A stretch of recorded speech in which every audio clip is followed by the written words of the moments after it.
जिसका नाम है स्टीव, जो हमें माइनक्राफ्ट की मजेदार दुनिया में ले जाता है। हम बात कर रहे हैं ओवरवर्ल्ड की, यानी मुख्य दुनिया की जमीन, एक बहुत बड़ा सैंडबॉक्स जो मजेदार कहानियों से भरा है, जो सामने आने का इंतजार कर रही हैं। जब स्टीव छोटा था, उसका सपना था दुनिया का सबसे अच्छा माइनर बनना, क्योंकि उसे नई जगहों पर जाना, चीजें बनाना और नया सामान तैयार करना बहुत पसंद था। लेकिन जब भी वो पास की माइन में जाने की कोशिश करता, एक चिड़चिड़ा बूढ़ा आदमी उसे रोक देता था। वहां एक सख्त नियम था, बच्चों को नहीं, सिर्फ बड़ों को इजाजत थी। समय गुजर गया और स्टीव बड़ा हो गया, लेकिन जिंदगी वैसी नहीं रही जैसी उसने सोची थी। वो आखिरकार दरवाजे के हैंडल बेचने का काम करने लगा। हाँ, दरवाजे के हैंडल। हर दिन वही पुराना बोरिंग काम। उसे लगने लगा कि उसकी जिंदगी धीरे धीरे बेकार हो रही है। फिर एक दिन अकेले खाना खाते वक्त उसे बचपन का वो भूला हुआ सपना याद आया।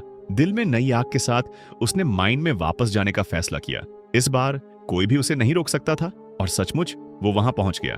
भले ही वो बूढ़ा आदमी अभी भी था, स्टीव ने हार नहीं मानी और पागलों की तरह खोदना शुरू कर दिया, जैसे वो सारा खोया हुआ समय वापस पाना चाहता हो। तभी उसे दो अजीब चीजें मिली, एक क्रिस्टल क्यूब और दूसरी क्रिएशन क्यूब। जब उसने उन्हें जोड़ा, धमाका हुआ और एक जादुई जगह का दरवाजा खुल गया। ओवरवर्ल्ड, एक ऐसी दुनिया जहां कुछ भी मुमकिन था। उसने एक गुलाबी भेड़ भी देखी। उसकी ऊन से उसने 3 शानदार घर बनाए और अपने सपनों का आर्किटेक्ट बन गया।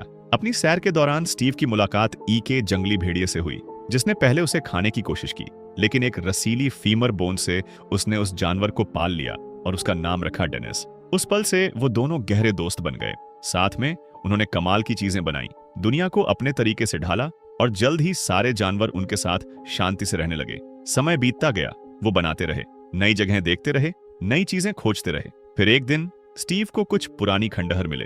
वहां अंदर एकदम सही जगह पर रखा हुआ एक संदूक था। उस संदूक में एक नया पोर्टल था। ये पोर्टल अंडरवर्ल्ड की ओर जाता था, जिसे नेदर कहते हैं, एक अंधेरी टेढ़ी मेढ़ी दुनिया जहां क्रिएटिविटी नाम की कोई चीज नहीं थी। ये जगह पिगलिन्स से भरी थी, लालची बेरहम पिग जैसे जीव, और ये सब एक ताकतवर जादूगरनी मलगोशा के लिए काम करते थे। ये पिग विच बचपन में मुश्किल हालात की वजह से बुरी बन गई थी।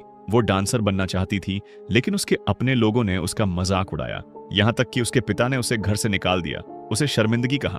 तब से वो सिर्फ नफरत के सहारे जी रही थी। मलगोशा को क्रिएशन क्यूब चाहिए था। वो इसे लेकर सारी दुनिया पर राज करना चाहती थी, लेकिन स्टीव, जो चालाक और बहादुर था, और भी लेकर भाग निकला। उसने वो और भी डेनिस को दिया और एक मिशन सौंपा, इसे अर्थ पर ले जाओ और ऐसी जगह छुपाओ जहां कोई न ढूंढ सके। डेनिस ने यह कर दिखाया। उसने दुनिया पार की और उस सबसे ताकतवर आर्टिफैक्ट को स्टीव के वाटर बेड के नीचे छुपा दिया। जब तक वो वहां है, मुख्य दुनिया सुरक्षित है। सालों बाद हम मिलते हैं गैरेट गैरिसन से, एक जवान लड़के से जिसने वीडियो गेम की दुनिया बदल दी, एक हिट आर्केड गेम का स्टार बनकर। उसकी कचरा फेंकने की गजब की स्किल थी, इतनी सटीक कि उसे ट्रैश मैन का नाम मिला। वो इतना मशहूर हुआ कि उसे $1 मिलियन का सौदा मिला। उसके पास सब कुछ था, लेकिन एक दिन उसे एविक्शन नोटिस मिला। बस